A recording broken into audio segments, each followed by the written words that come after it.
اور کئی شہر میں بتا سکتا ہوں کہ جہاں بڑے بزنس مین آج بھی ہندو ہیں، مثلا سبی کا علاقہ ہے، جیکب آباد کا علاقہ ہے، سندھ کے اندر کئی علاقے ایسے ہیں. تو اس لحاظ سے ہمیں معاذ رد عمل میں آ کر ڈیفینسو نہیں ہونا چاہیے. بالکل. ڈاکٹر صاحب آپ چونکہ کاروباری شخصیت خود بھی ہیں اور لوگوں کو بھی اس کی ترغیب دیتے ہیں کہ دین نے بھی اس چیز کی ترغیب دی ہے، آپ اپنے اسٹوڈنٹس کو کہتے ہیں کہ ڈگری کے بعد جاب ڈھونڈنی نہیں ہے، جاب دینے والا بننا ہے، تو اس کے پیچھے کیا راز ہے؟ نہیں، میں صرف کہتا نہیں ہوں جی، میں جو آؤٹ گوئنگ کلاس ہوتی ہے ان سے وعدہ لیتا ہوں کہ بھی ہاتھ کھڑا کریں، سخت مجبوری کے علاوہ جاب نہیں کرنی. ٹھیک ہے. دنیا کے اندر اس وقت بھی 2024 میں بھی لوگوں کو جو رزق مل رہا ہے وہ آقا علیہ السلام کی حدیث کے مطابق مل رہا ہے. بے شک. آپ نے فرمایا کہ اللہ نے رزق کے 10 حصوں میں سے 9 حصے تجارت میں رکھے. واہ. آپ پاکستان دیکھیں، صومالیہ، ایتھوپیا، افریقہ کے غریب ممالک دیکھیں، یا چمک دمک والا امریکہ دیکھ لیں، ہر جگہ پہ رزق زیادہ تجارت کے ذریعے آ رہا ہے. ایسے اسلام اگر پھیلا ہے، مثلا ہمارا خاندان پچھلی نسلوں سے ہندو تھا، تو یا تاجر آئے تجارت کے لیے، جاب کرنے والے نہیں آئے، ظاہر. ان کے ذریعے ہمیں اسلام کی دولت ملی. اب پاکستان کے اندر معاشی صورتحال تو خراب ہے ہی، اوپر سے نوجوانوں کو ایسا ذہن بنا دیا گیا ہے کہ بس جی جاب کرنی ہے، جاب کرنی ہے. نتیجتاً ٹریڈ یہاں بھی وہ کر رہا ہے جس کا پیسہ بھی سودی ہے اور جو پاکستانی بھی نہیں ہے، اور پیسے دے کر میڈیا کے ذریعے ہمیں دن رات یہ بھی کہہ رہا ہے کہ پاکستان غیر محفوظ ہے، اپنی کمپنیاں کھولے چلے جا رہا ہے. جی. یعنی آپ یہ دیکھیں، میں آپ کو 10 ٹاپ کی نیو یارک کی کمپنیاں بتاؤں گا جو پچھلے 30 سالوں میں لاہور میں آ گئی ہیں. ہارڈیز یہاں نہیں تھا، میکڈونلڈ یہاں نہیں تھا، سٹی بینک یہاں نہیں تھا، یہ موبائل کمپنیاں نہیں تھی، وہ تجارت کر رہے. اور ہمارے بچے دیکھیں، ہمیں اسٹارٹ ہمبل لینا چاہیے اور ہم جاب دے سکتے. بالکل. اور جس نے تاریخ نہیں پڑھی، اور خاص طور پہ ہمارے مدارس میں جو اچھے لوگ ہیں انہیں تاریخ نہیں پڑھائی جاتی، اور سائنس کے لوگوں کو کالجوں یونیورسٹیوں میں تاریخ نہیں پڑھائی جاتی، انہیں پتہ ہی نہیں ہے کہ مدینے میں اور اس کے بعد جو ہمارے دارالحکومت ہوتے تھے، کافر آتے تھے اپنے کاغذات لے کر جاب لینے کے لیے، اور ہم جاب دیا کرتے تھے، اور اب بھی ہم جاب دے سکتے ہیں. ہمیں مائنڈ سیٹ چینج کرنا ہوگا، اور اس کے لیے والدین اور اساتذہ کو ہمت کرنی پڑے گی کہ بچوں کو سمجھائیں. ہمارے معاشرے کا ایک بڑا اہم مسئلہ شادی کا مسئلہ ہے، اور اس میں لو میرج اور ارینج میرج کا فرق دیکھا جاتا ہے. ایک تو لو میرج اور ارینج میرج کا فرق شریعت کی نظر میں کیا ہے، ایک تو ہمارا بنایا ہوا ہے، اور دوسرا لو میرج کرنا کیسا ہے اور اس کی طرف جانا کیسا ہے، اور اس میں والدین کا کیا رول ہے کہ جو بچے لو میرج کی طرف جانا چاہتے ہیں ان کے جو والدین ہیں ان کے لیے وہ کیا پیغام ہے؟ میں والدین میں سے، میں نے بہت کتابیں پڑھی ہیں، پڑھتا رہتا ہوں، 60 سال میری عمر ہو گئی ہے. میں ماں باپ کی ایک جوڑی بھی نہیں جانتا جو یہ چاہتے ہوں کہ ہمارے بچے بچی کے درمیان شادی کا کوئی ایسا معاملہ ہو کہ جہاں تعلقات اچھے نہ ہوں اور شادی کے نتیجے میں محبت آگے نہ بڑھے. سب کے والدین یہی چاہتے ہیں. ایسے بات صرف یہ ہے کہ طریقہ کار میں والدین کے طریقہ کار میں بھی غلطیاں ہوتی ہیں اور بچوں کے غلطیاں ہوتی ہیں. لہٰذا ہمیں طریقہ کار وہ اختیار کرنا چاہیے جو اللہ نے سکھایا. اس لحاظ سے ارینج میرج میں بھی غلطیاں ہیں اور لو میرج میں بھی غلطیاں. لو میرج میں غلطی یہ ہے کہ صرف شکل و صورت اور جذبات کے زیر اثر فیصلہ کیا جاتا ہے. ٹھیک ہے. اور ارینج میرج میں یہ غلطی ہے کہ جنہوں نے شادی کرنی ہے ان کا رول زیرو. جی. ان سے نہیں کسی نے پوچھنا، انہوں نے بتانا ہے، بلکہ ان پر ایک غلط دوست مانی ہے کہ لڑکی یا لڑکا نہیں بات کرتے، آپ مشرقی ہیں. جی. ٹھیک ہے جی. اور پھوپھیاں، چاچیاں، مامے، چاچے وہ ہر چیز پہ چھائے ہوئے ہیں جن کا شادی والے دن کے بعد رول ہی کوئی نہیں ہے. اسلام یہ کہتا ہے کہ لڑکے اور لڑکی دونوں کی رائے لی جائے. نمبر 1. اسلام یہ کہتا ہے معاشرہ دیکھا جائے گا. اگر معاشرہ یورپ کا ہے تو وہاں اس بات کی گنجائش ہوگی کہ لڑکا لڑکی آپس میں بات کر لیں. ٹھیک ہے جی. کسی بڑے کی موجودگی میں، اور ایک دوسرے کو دیکھیں. یہ اسلام کہہ رہا ہے. جی. ٹھیک ہے.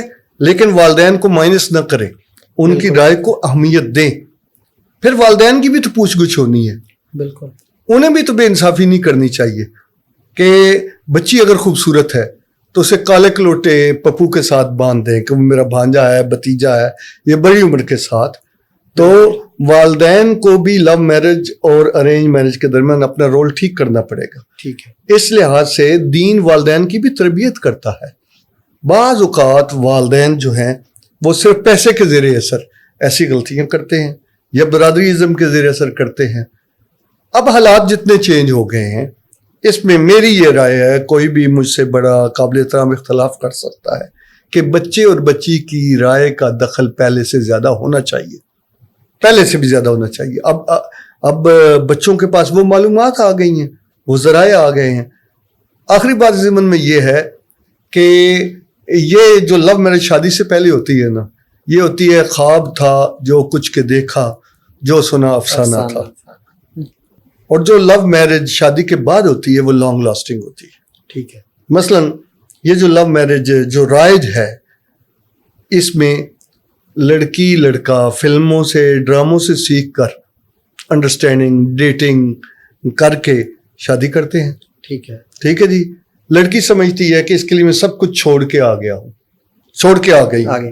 ٹھیک ہے جی. اور لڑکا بھی شروع میں اسے بڑا پروٹوکول دیتا ہے.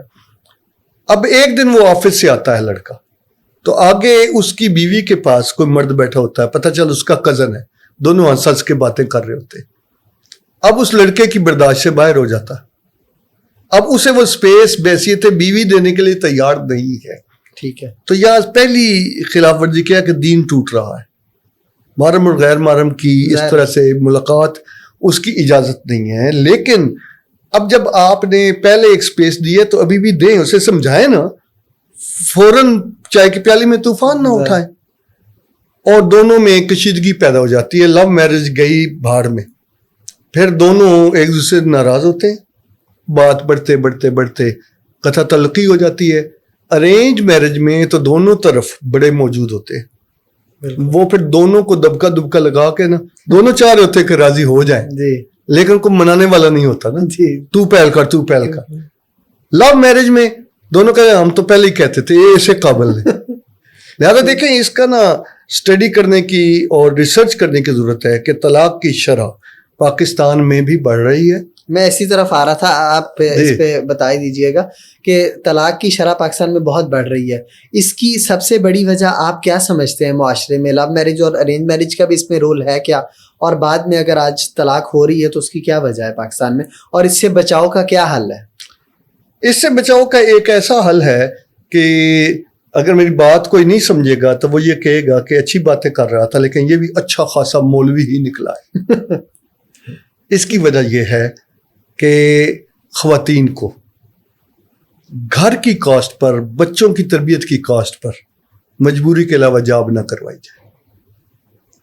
زیادہ ان بچیوں کو طلاق ہو رہی ہے کہ جو جاب کرتی ہیں, جو معاشی طور پر مستحکم ہے جی, اور وہ قائل ہو جاتی ہیں کہ مرد اور عورت برابر ہے.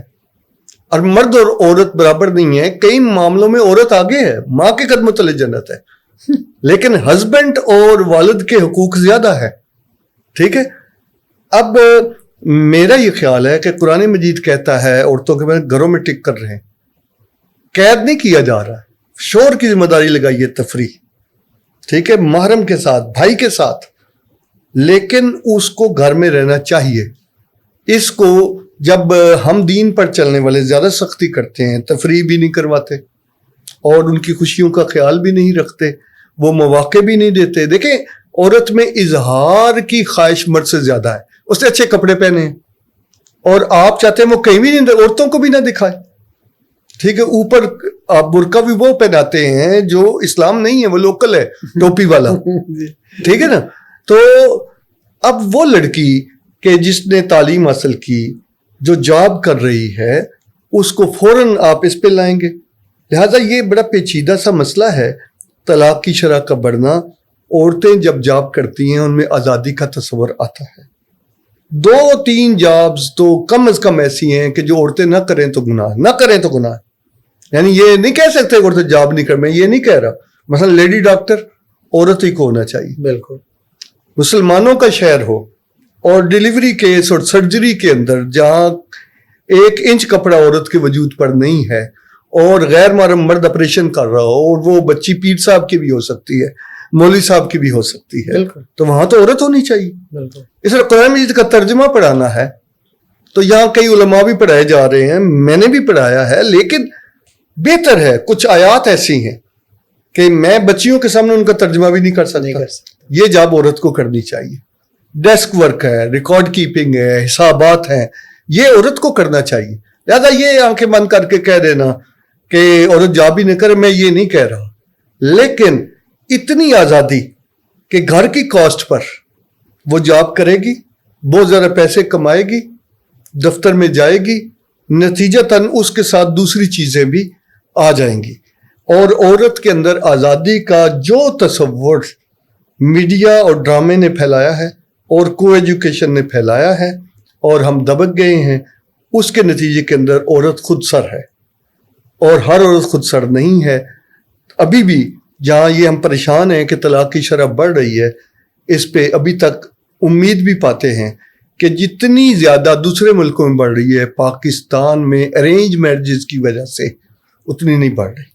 ٹھیک ہے, اور اسے سنبھالا جا سکتا ہے بشرطے کہ وہ غیرت مند بھائی اور وہ حوصلے والا باپ بہادر رہے کہ ایسا بھائی صرف پاکستان میں ہے جو یہ کہتا ہے کہ شادی نہیں کروں گا جب تک 3 چھوٹے بہنوں کی شادی نہیں کر لوں گا. یہ بھائی یورپ کے پاس نہیں ہے. بالکل. امریکہ بھی بھائی کہتا ہے کہ اپنا بوائے فرینڈ کو ڈھونڈ کے لاؤ. ایسے یہاں پاکستان میں میجارٹی ایسا بھائی ہے. پاکستان میں میجارٹی ایسا باپ ہے جو ریٹائرمنٹ کے بعد 2 جابز کر رہا ہے 3 بیماریوں کے ساتھ, اپنی بیٹیوں کے لیے قربانی دینے والا. اور ساتھ میں یہ کہوں کہ ڈرامے والی لڑکیاں یا اینکر پرسن ان کی اکثریت غلط نمائندگی کرتی ہے. یہ وبا پھیل ضرور رہی ہے. ہماری 90% بچیاں حیادار ہیں, اپنی ماں کی وفادار ہیں, اپنے باپ کی عزت کا خیال رکھتی ہیں, قربانی دیتی ہیں. اسی وجہ سے بحیثیت مرد مجھے شرم کرنی چاہیے کہ میں اس کی مرضی معلوم کیے بغیر شادی نہ کروں, اس پہ دھونس نہ جماؤں. اگر میں خود تفریح کا حق رکھتا ہوں تو اس کے لیے بھی انتظام کروں. تو یہ ذرا اہم سوال ہے, پیچیدہ ہے, لیکن اس پہ انصاف کے ساتھ سوچیں گے تو واحد حل رسول اکرم صلی اللہ علیہ وسلم کی زندگی اور ان کے نقش قدم پر چلنا ہے, جہاں آپ عورتوں کو حیا بھی سکھا رہے ہیں, ساتھ اپنے گھر والوں کو کھڑا کر کے حبشیوں کا تماشا بھی دکھا رہے ہیں, اور ان کو رزق بے شریک بھی کر رہے ہیں, اور جن کی ضرورت ہے ان صحابیات کو تجارت بھی کروائی جا رہی ہے, اور بعد میں بھی عورتوں کی ڈیوٹیاں بھی لگ رہی ہیں عورتوں پر. اس لیے ہم سلیکٹو مطالعہ کرتے ہیں, وہ نہیں کرنا چاہیے. ڈاکٹر صاحب بہت شکریہ آپ کے ٹائم کا. لاسٹ پہ ہماری آڈینس کے لیے, اسپیشلی نوجوانوں کے لیے, ویسے تو آپ نے ڈیٹیل میں بات کر دی ہے, کوئی اسپیشل میسج دینا چاہیں تو پلیز.